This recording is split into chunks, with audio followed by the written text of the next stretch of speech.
बिस्मिल्लाहिर्रहमानिर्रहीम सुब्हानल्लाहि व बिहम्दिही सुब्हानल्लाहिल अज़ीम अल्लाहुम्मा सल्लि अला मुहम्मद।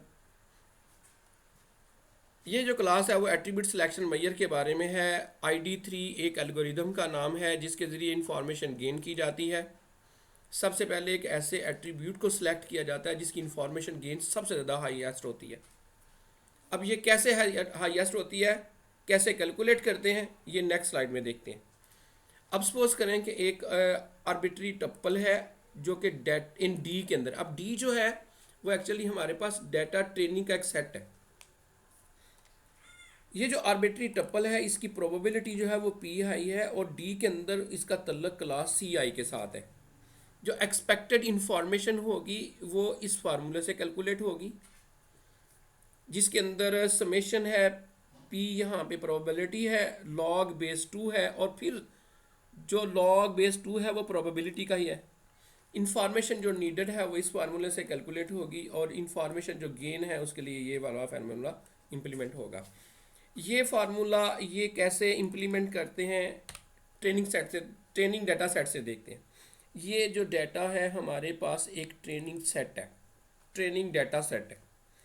इसके अंदर ये वाले एट्रीब्यूट्स हैं। इसमें हमने दो क्लासेस को डिफाइन किया बाइस कंप्यूटर के लिहाज से। एक ऐसी क्लास जिसका नाम पी है, उस वो कंप्यूटर बाइस कर रही है, यानी यस उसमें कंप्यूटर बाइस हो रहे हैं। और इस क्लास के अंदर एन वाली क्लास उनको रिप्रेजेंट कर रही है जो कंप्यूटर को बाइस नहीं कर रहे। अब इस ट्रेनिंग डाटा सेट के अंदर जो इंस्टांसेस हैं वो 14 है। 9 बाइस कर रहे हैं और 5 बाइस नहीं कर रहे।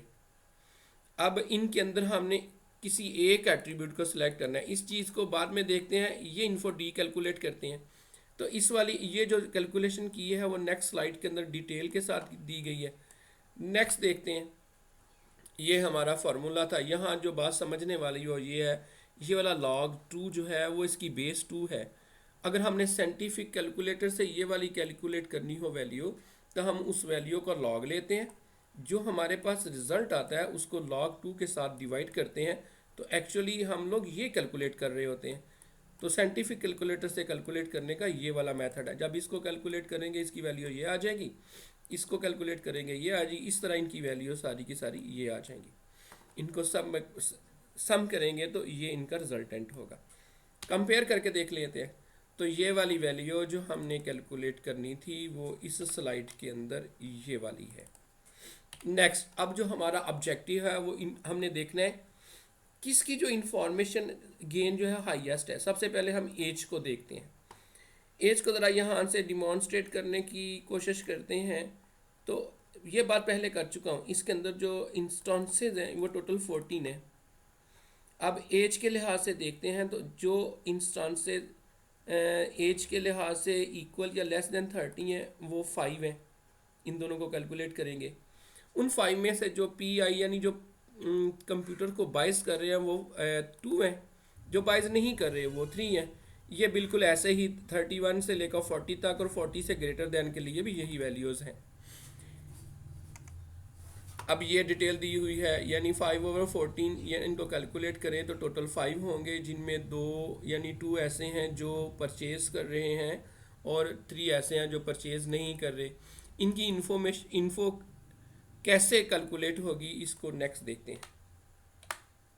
हमारी रिक्वायरमेंट ये है इन्फो एज को कैलकुलेट किया जाए और ये जो मैंने फार्मूला यहाँ पे लिखा हुआ है एक्चुअली वो फार्मूला ये वाली सारी की सारी डिटेल है। यहाँ देखें, एज को हमने डिवाइड किया, टोटल 5 ट्रांजैक्शंस हैं, इंस्टांसेस हैं जिसके अंदर 2 परचेज कर रहे हैं, 3 नहीं कर रहे। तो अब हमारा ऑब्जेक्टिव है कि इसको कैसे कैलकुलेट करेंगे। हम लोग इन वैल्यूज़ को कैलकुलेट कर लेते हैं।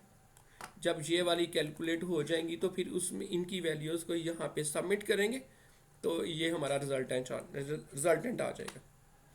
ये देखें, ये वही बात यही है कि log 2 है जिसकी बेस 2 है। साइंटिफिक कैलकुलेटर से कैलकुलेट करने का तरीका ये है, जब इसकी वैल्यूज़ को हम पुट करेंगे तो ये वैल्यू आएगी। इसी तरह log 40 को कैलकुलेट करेंगे तो ये वैल्यू आएगी। ये सारी की सारी ज़ीरो इसलिए है कि log 4/4 1 के बराबर log 1 है और log 1 0 के बराबर होता है। यहाँ देखें तो ये वाला ज़ीरो सब के साथ मल्टीप्लाई हो रहा है, तो सारी की सारी वैल्यू ज़ीरो हो जाएगी। तो इस सब का जो रिज़ल्ट हमारे पास आएगा वो यहाँ ज़ीरो आ जाएगा। अगर हम इस क्लास को देखें तो अगर 3 को मैं 2 कर देता हूँ और 2 को 3 कर देता हूँ, तो ये वैल्यू स्वैप हो जाएंगी, ये यहाँ आ जाएगी और ये वाली वैल्यू यहाँ आ जाएगी। कहने से मुराद ये है इनका रिज़ल्ट बिल्कुल यही आएगा। यहाँ पे कैलकुलेट कर लेते हैं। इसी तरह किया है, इन वैल्यूज़ को स्वैप किया गया, इनका रिज़ल्ट ये आया। तो नेक्स्ट हम देखते हैं ये वैल्यूज़ को हमने जब कैलकुलेट किया तो उसका रिज़ल्ट ये था, इसको किया तो ये ज़ीरो हो गया चूँकि ये दोनों एक जैसी थी। इसका इसका रिज़ल्ट ये आया, इनको पुट किया तो गेन जो इन एज है वो उसकी वैल्यू ये है। सिमिलरली जब हमने दूसरी वैल्यूज़ को कैलकुलेट किया तो इनकम की वैल्यू ये आ गई और स्टूडेंट की वैल्यू ये आई, और इसी तरह क्रेडिट रेटिंग की जो वैल्यूज़ ये थी, इन सब में जो मैक्सिमम है या हाईएस्ट है वो ये वैल्यू है। तो इस लिहाज से इसको सिलेक्ट किया गया जो एज का एट्रीब्यूट है। जी बहुत शुक्रिया, अल्लाह हाफिज़।